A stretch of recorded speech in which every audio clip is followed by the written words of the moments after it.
The crystal champagne flute shattered in my hand as Sophie's words cut through the engagement party chatter.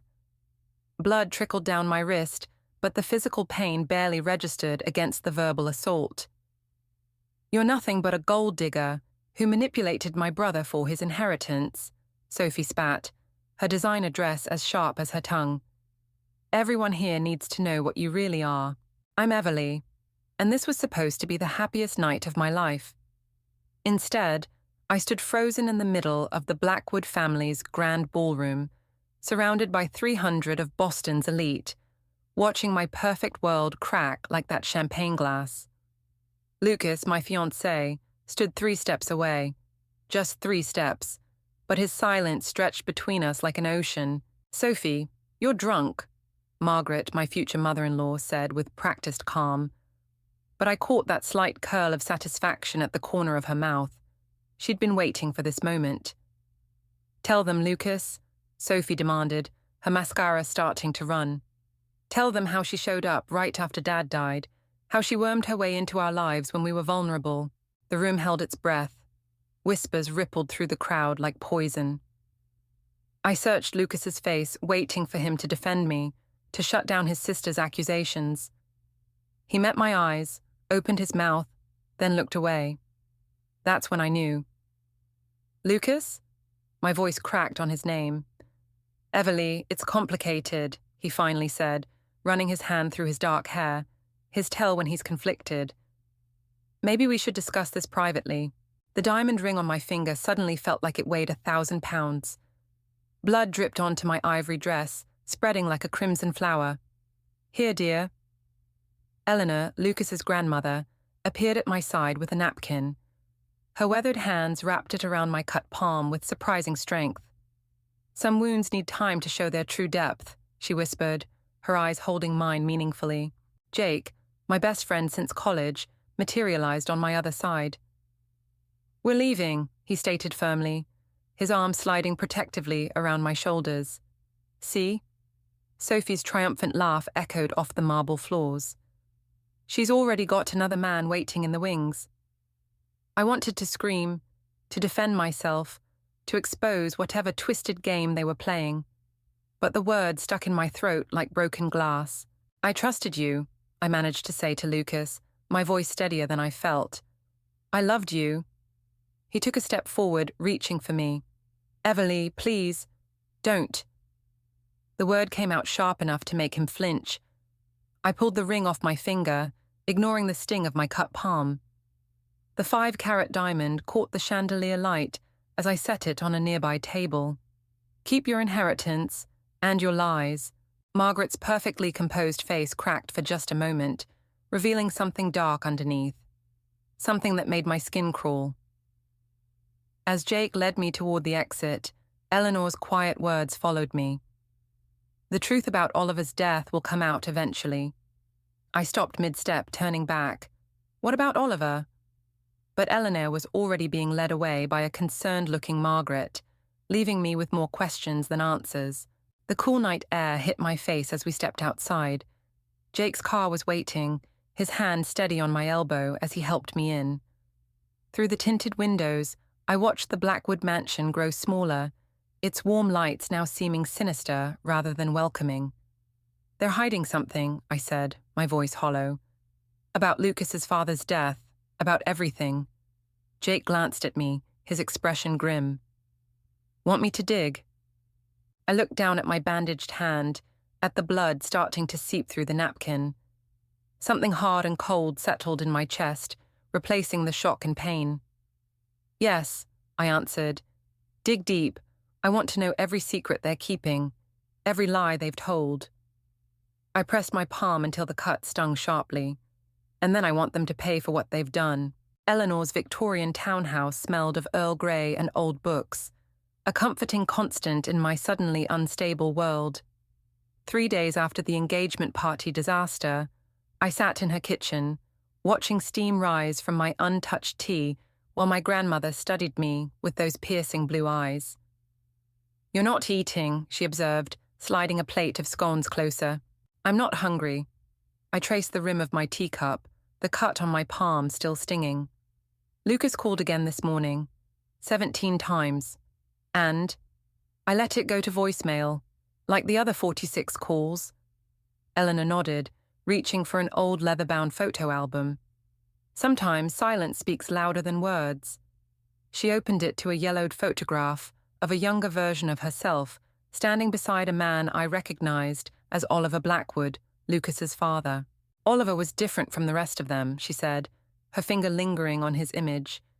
He understood the cost of truth in that family. My phone buzzed again. Margaret's name flashed across the screen. Speaking of family, I muttered, declining the call. Margaret always did prefer control to honesty. Eleanor's voice carried an edge I'd never heard before. Just like she controlled the narrative around Oliver's death. I looked up sharply. What do you mean? A knock at the door interrupted us. Eleanor closed the album with deliberate slowness. That'll be Sophie. She called earlier, quite insistent about speaking with you. Sophie. My teacup clattered against its saucer. You invited her here. Sometimes the best way to understand a snake is to watch it strike. Eleanor stood, straightening her cardigan. Shall I send her away? I thought of Sophie's triumphant smile at the party, of Lucas's silence, of Eleanor's cryptic comments about Oliver. No, let her in. Sophie swept into the kitchen like she owned it, designer heels clicking against the hardwood floors. Her perfect makeup couldn't quite hide the shadows under her eyes. Everly, she said, voice dripping with false concern. We've been so worried. Lucas is beside himself. Funny way of showing it at the party. That was a misunderstanding.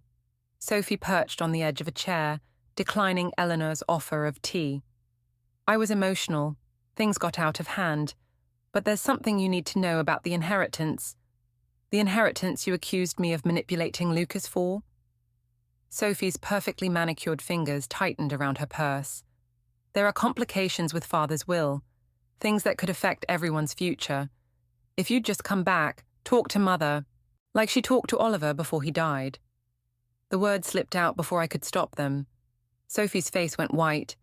Actually white, not the practiced pallor of shock I'd expected.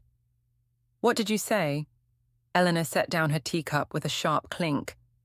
Perhaps you should tell Everly what really happened that night, Sophie.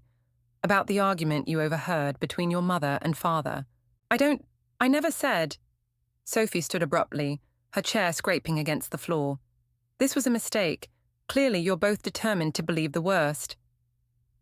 The truth isn't always what we want it to be, Eleanor said softly. Is it, dear? Sophie fled, leaving behind only the lingering scent of her expensive perfume and 1,000 new questions. I turned to Eleanor. What argument? What really happened to Oliver? Careful, child. Eleanor gathered the tea things with steady hands. Some questions are doors. Once opened, they can never be closed again. My phone buzzed once more. A text from Jake. Found something in the Blackwood financial records. You need to see this. I showed Eleanor the message. She nodded slowly, something like satisfaction crossing her face. The past has a way of surfacing, especially when certain people try too hard to bury it. She touched my cheek gently. Are you ready for what you might find? I thought of Lucas's silence, Sophie's fear, Margaret's control, of Oliver's mysterious death and all the secrets swirling around it. The hurt and humiliation of the engagement party hardened into something colder, more focused. I'm ready, I said, standing to leave. Whatever it costs. Eleanor's smile held both approval and warning.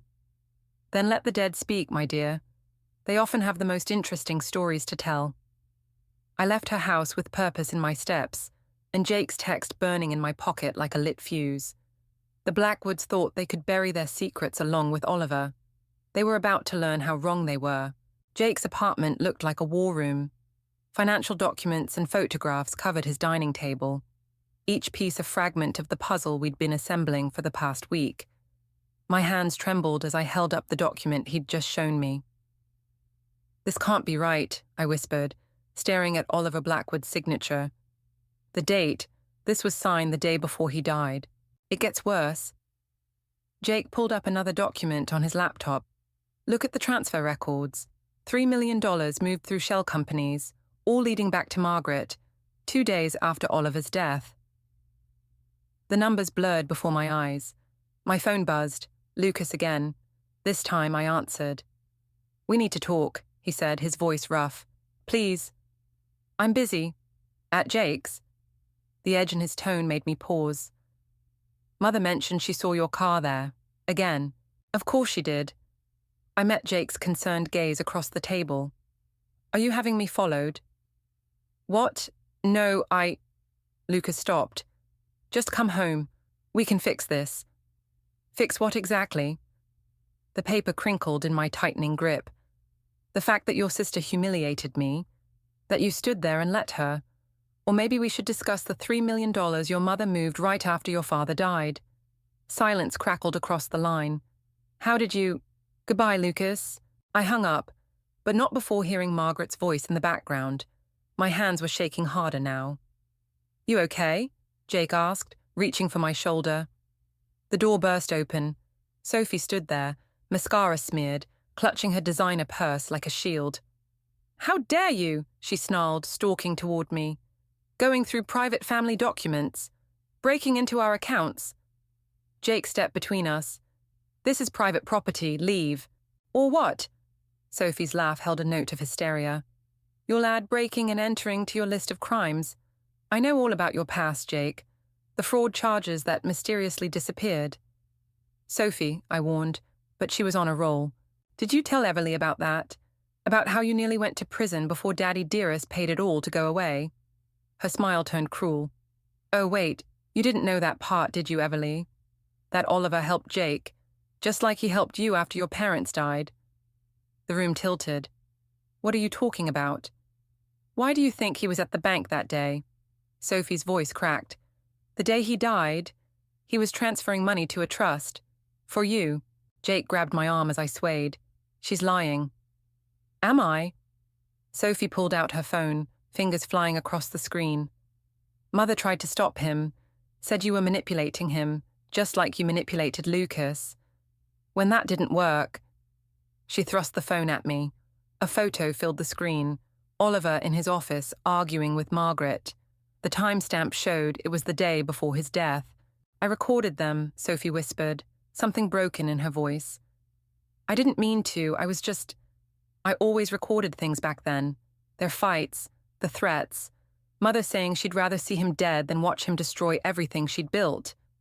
My vision tunneled. "Where's the recording?" "Gone. Mother found out, made me delete it. But I kept this." She zoomed in on the photo, showing Oliver holding familiar documents, the same ones now scattered across Jake's table. He was going to expose everything, about Mother, about the company, about what really happened to your parents' estate. The floor seemed to drop out from under me. "My parents?" Sophie's face crumpled. "I'm sorry. I'm so sorry. I should have said something when he died, but Mother, she said it would destroy us all, that we'd lose everything." "Get out," Jake growled. "You don't understand," Sophie pleaded. "She's dangerous. If she knows I told you..." "Get out!" She fled, leaving behind her phone with the damning photo still displayed. I sank into a chair, my mind racing. Oliver hadn't just been helping Jake. He'd discovered something about my parents' death, something Margaret wanted buried, and now he was dead. "Jake," I said, my voice steady despite the chaos in my head. "I need everything you can find about my parents' accident, everything about Oliver's death, no matter what it takes." He nodded grimly. "What are you going to do?" I picked up Sophie's abandoned phone, staring at the frozen image of Oliver's last fight. "I'm going to finish what he started, and Margaret's going to wish she'd never heard my name." The pieces were falling into place, forming a picture darker than I'd imagined. This wasn't just about my broken engagement anymore. This was about murder. The police file landed on Eleanor's antique coffee table with a dull thud. I stared at the crime scene photos of my parents' car accident, spread out like a macabre puzzle. "Your grandmother called me," Lucas said from the doorway, his suit wrinkled like he'd slept in it. "Said you might do something reckless." I didn't look up. Eleanor should mind her own business. "These files are sealed, Everly. How did you get them?" Jake shifted in his chair by the window but stayed silent. Good. The less Lucas knew about our methods, the better. The same way I got these. I slid the bank statements across the table. Your mother's secret accounts, the transfers, the timing of everything. Lucas picked up a statement, his hands trembling slightly. This doesn't prove anything. Your father thought it did. I watched his face carefully. The day before he died, he was going to expose everything. About my parents' accident, about Margaret's involvement. Stop. Lucas dropped the paper like it burned him. You're talking about my mother. I'm talking about a murderer. The silence stretched between us like a razor wire. Outside, thunder rolled across the sky, and Eleanor's grandfather clock ticked away precious seconds. She's been asking about you, Lucas finally said. Worried sick, actually. Wants to make things right. I laughed, the sound sharp enough to make him flinch. Make things right? Like she made things right with Oliver. That's not fair. His death was an accident. I stood, my legs steady despite my racing heart. Like my parents' crash was an accident. The brake lines just happened to fail on both cars. Lucas went pale. What are you saying? Your mother's getting sloppy, Lucas. She left a trail this time. Money transfers, deleted emails, phone records. I moved closer, close enough to see the conflict in his eyes. Oliver found it all, and now I have too. If you're right, he swallowed hard. If any of this is true, you're in danger. I know. The words tasted like copper in my mouth. Sophie already warned me. Sophie? Lucas's head snapped up. What does she have to do with this? Jake cleared his throat. Show him. I hesitated, then pulled out Sophie's phone. The photo of Oliver and Margaret's final argument filled the screen. Lucas stared at it, his hands shaking harder now. There's more, I said softly. Bank records showing Margaret emptied your father's accounts right after his death, security footage from the bank that day, and a letter Oliver wrote to me, delivered by his lawyer last week. A letter? Lucas's voice cracked. About my parents, about what he discovered. I touched his arm gently. About what your mother did to keep her secrets. Thunder crashed closer, and the lights flickered. Lucas jerked away from me, running his hands through his hair. This will destroy her, he whispered. Destroy our whole family. She did that herself. I moved back to the table, gathering the evidence we'd collected. I'm taking this to the district attorney tomorrow. Wait. Lucas grabbed my wrist, not roughly but desperately. Just wait. Let me talk to her first, please. So she can what? Hide more evidence? Threaten more people? I pulled free. Oliver tried to protect me, Lucas. It got him killed. I won't let that happen to you. His voice hardened with determination. But there has to be another way. Jake stood suddenly. Someone's coming up the drive. Through the window, headlights cut through the gathering storm. A familiar black Mercedes pulled up, and Margaret stepped out, elegant even in the rain. Did you tell her I was here? I demanded, whirling on Lucas. His stricken expression was answer enough. Back door, Jake ordered, already moving. Now. But Margaret's voice carried through the front door as Eleanor answered it. Where is she? We need to talk. Lucas caught my arm as I headed for the escape route. Whatever you decide to do, he whispered, I want you to know I'm sorry. For everything. I studied his face one last time, memorizing the features I'd once loved so completely. Sorry isn't enough anymore. Then I was gone, slipping into the storm with Jake beside me, and Margaret's voice fading behind us. Tomorrow, the truth would break like thunder across Boston's elite society. Tonight, I had to survive. The safe deposit box key felt impossibly heavy in my palm. Jake and I stood in the private viewing room of Boston First National, surrounded by marble walls that had witnessed countless secrets. Last chance to walk away, Jake said, his reflection tense in the polished surface of the table. I inserted the key Oliver had left me through his lawyer. The lock clicked with finality. Inside lay a single USB drive and a handwritten note. The truth costs everything. Are you ready to pay? My phone vibrated. Eleanor's third call today. I silenced it just as Jake's laptop connected to the drive. "Holy shit," he whispered, scrolling through files. Account numbers, offshore transfers, email threads between Margaret and... Wait. His fingers froze over the keyboard. "These are surveillance photos of your parents, weeks before their accident. The images loaded one by one. Mum and Dad at dinner, at the theater, outside their office. Each photo marked with dates and times, like evidence in a hit file." She had them followed. My voice sounded distant, even to myself. "There's more." Jake opened another folder. "Oliver was building a case, not just about your parents, but about decades of corporate fraud. Margaret's entire empire is built on blood money." The viewing room door opened. Sophie slipped in, pale as death. "I knew you'd come here." She locked the door behind her. "Mother's on her way." Jake moved between us. "How did you find us?" "Lucas told me about Oliver's letter." Sophie's hands trembled as she smoothed her designer dress. "About the key." "I've been watching the bank." "Of course you have." I gathered the USB and note, backing away. "Just like you watched your father die. You don't understand." Tears streaked her mascara. "I tried to warn him. The night before, I told him Mother knew about the evidence, but he wouldn't listen." A security alarm blared somewhere in the building. "Margaret's here," Jake warned, checking his phone. "With police." "They're not real police," Sophie said quickly. "Mother has people everywhere. Please, you have to believe me. I'm trying to help." "Like you helped at the engagement party?" I spat. "That was different. I thought if I drove you away, Mother would leave you alone." Sophie's composure cracked. "But she won't stop. Not until everyone who knows is silenced.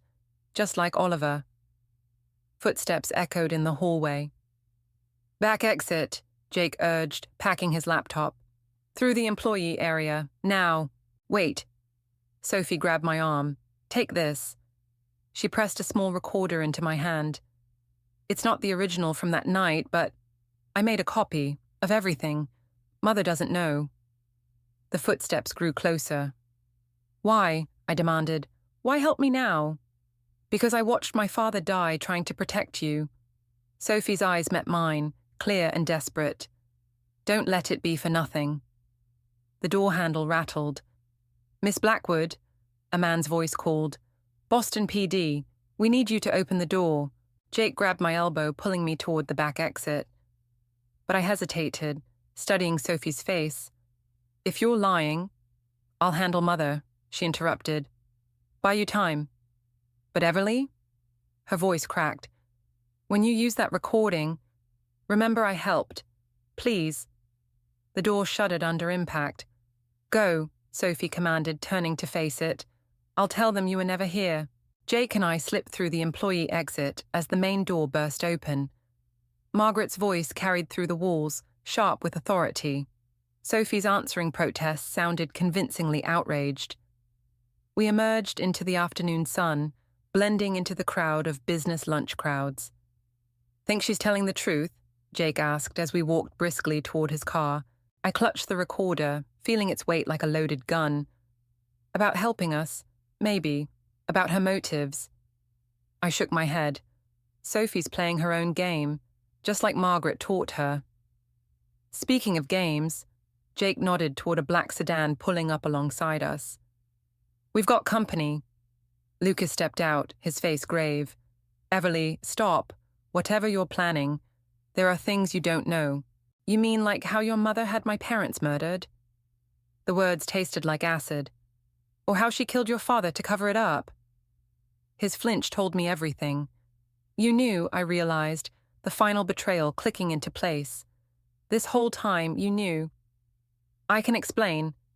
"Save it for the prosecutors." I turned away, Sophie's recorder burning a hole in my pocket. "The truth costs everything, Lucas. Time to pay up." Jake's car waited around the corner, our escape route already planned.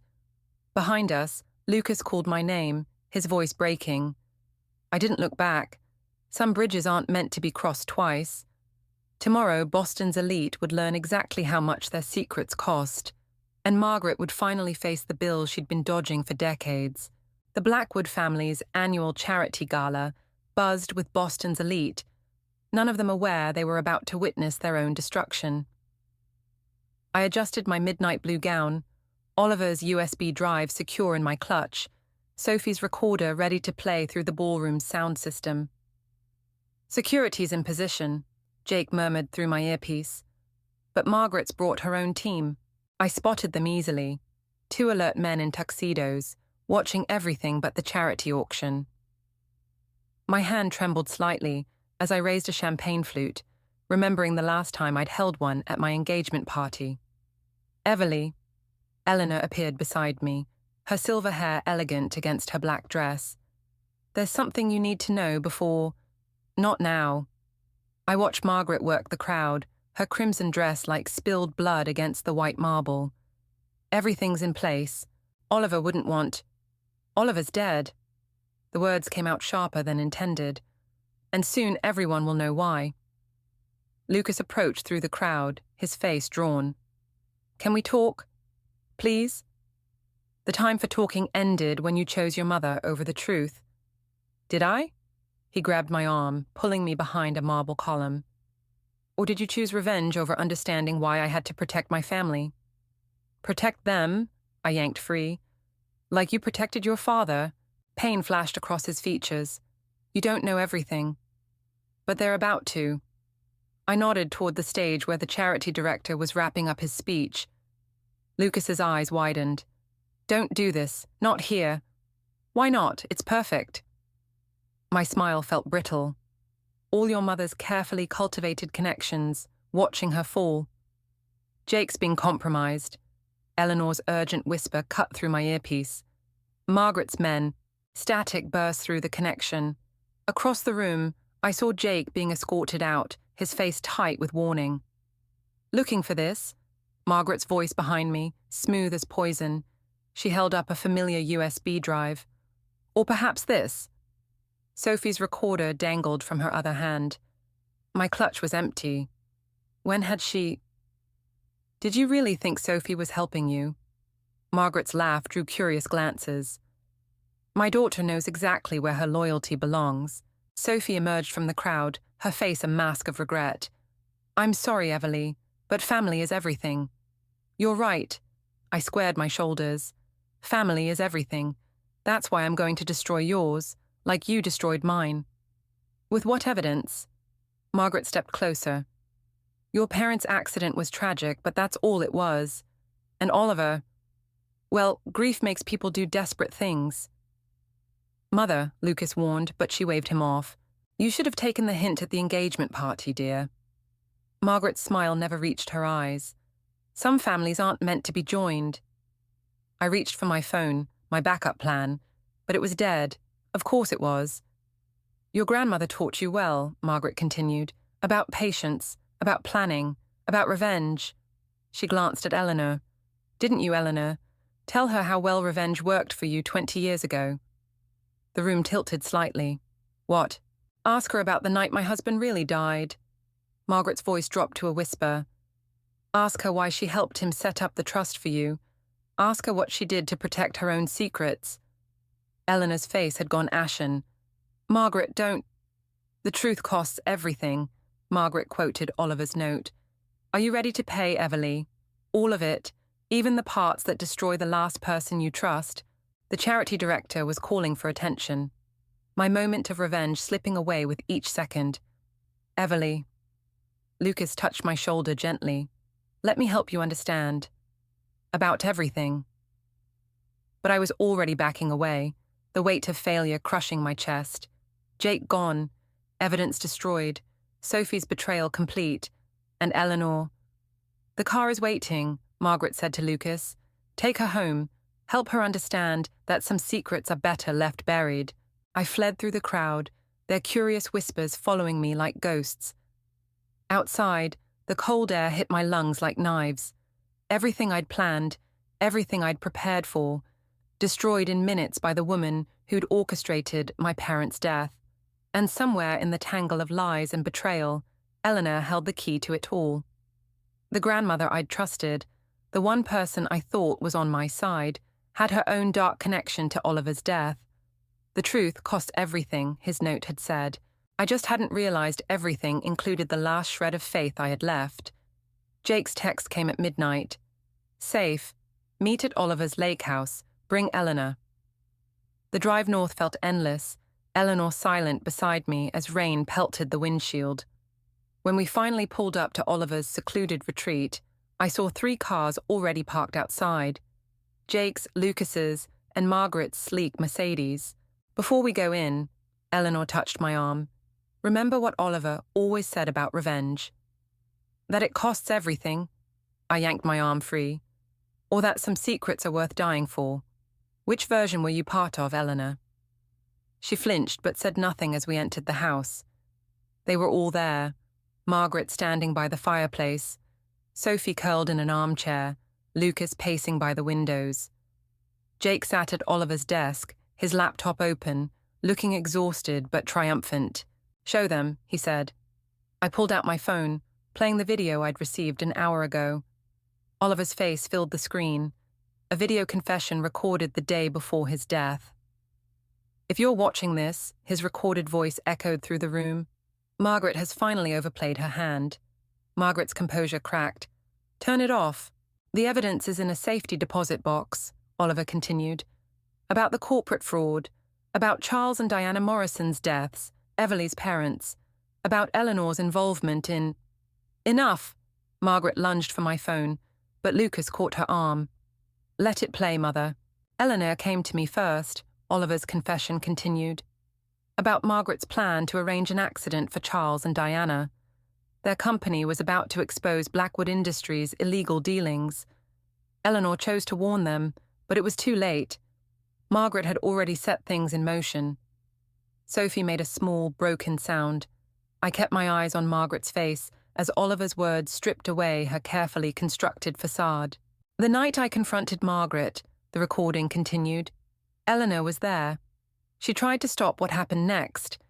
The evidence she gathered afterward, about Margaret's involvement in both the Morrisons' death and mine, is with this video.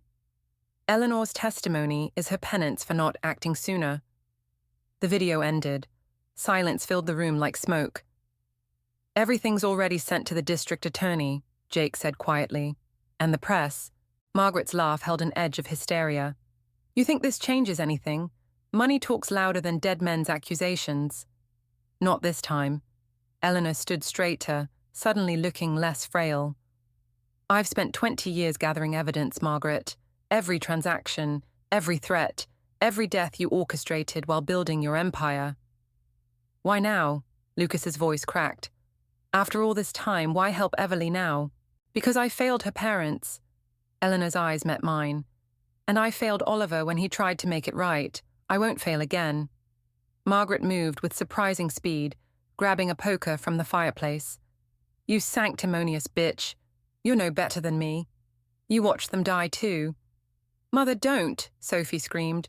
The poker swung toward Eleanor. I moved without thinking, years of buried rage propelling me forward. We crashed into Oliver's desk, the poker clattering away, as Jake and Lucas rushed to restrain Margaret. You want the truth, Everly? Margaret spat, struggling against their grip. Your precious grandmother orchestrated everything. She pushed Oliver to investigate. She knew he'd die for his principles. She used you, used all of us, for her revenge. No. Eleanor's voice was steel. I gave Oliver the choice to act on what he discovered. You took away that choice when you had him killed. Sirens wailed in the distance, growing closer.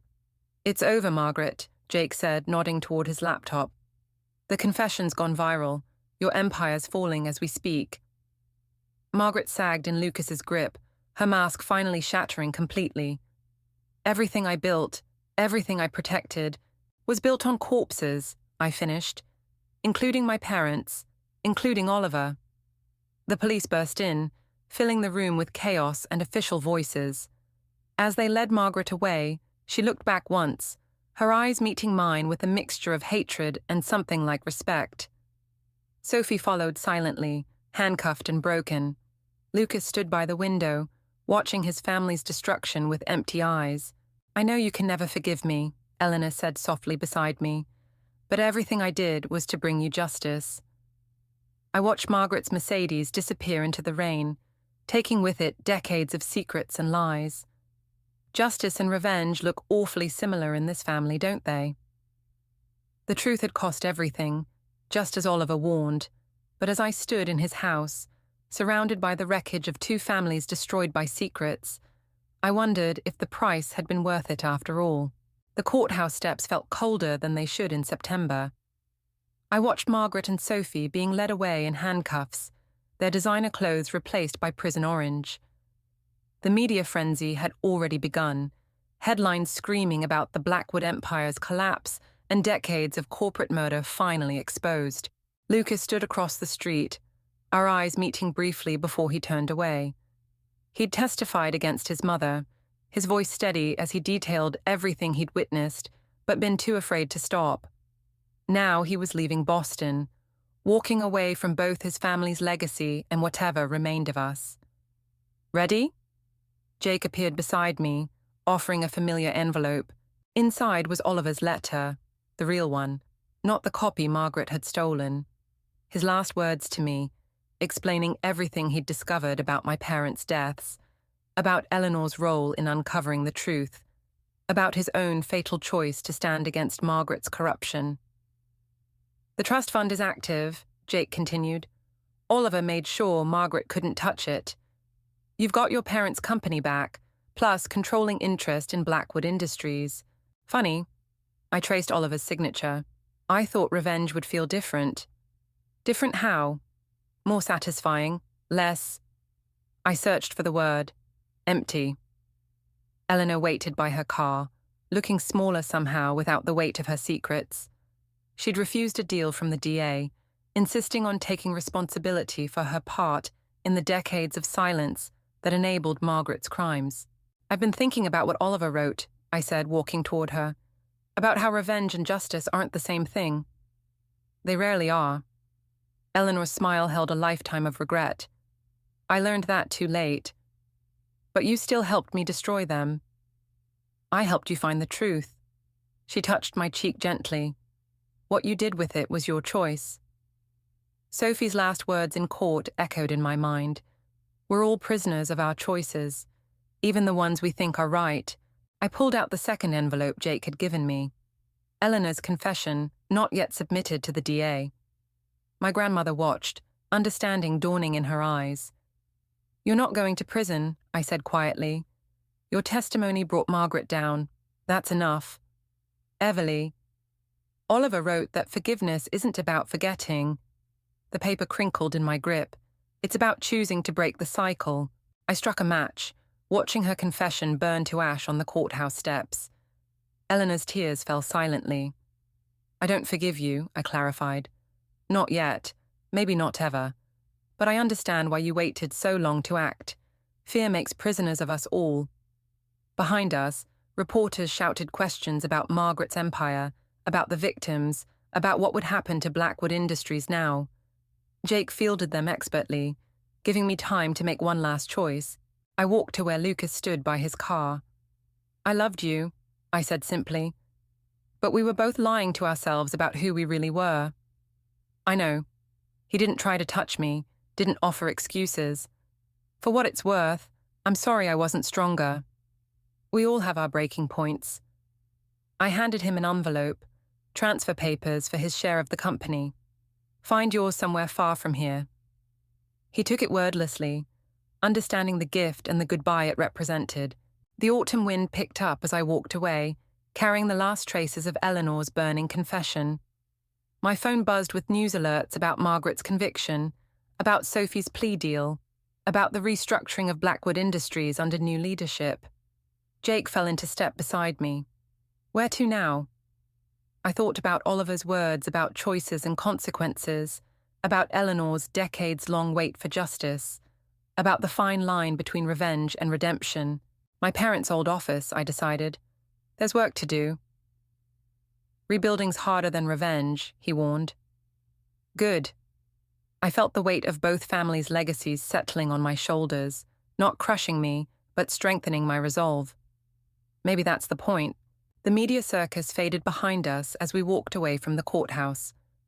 Somewhere in a prison cell, Margaret was learning the true cost of her choices. Sophie was facing her own reflection without her mother's shadow. Lucas was driving toward a future free from family obligations. And Eleanor would live with her ghosts, just as I would live with mine. The truth had cost everything, just as Oliver predicted.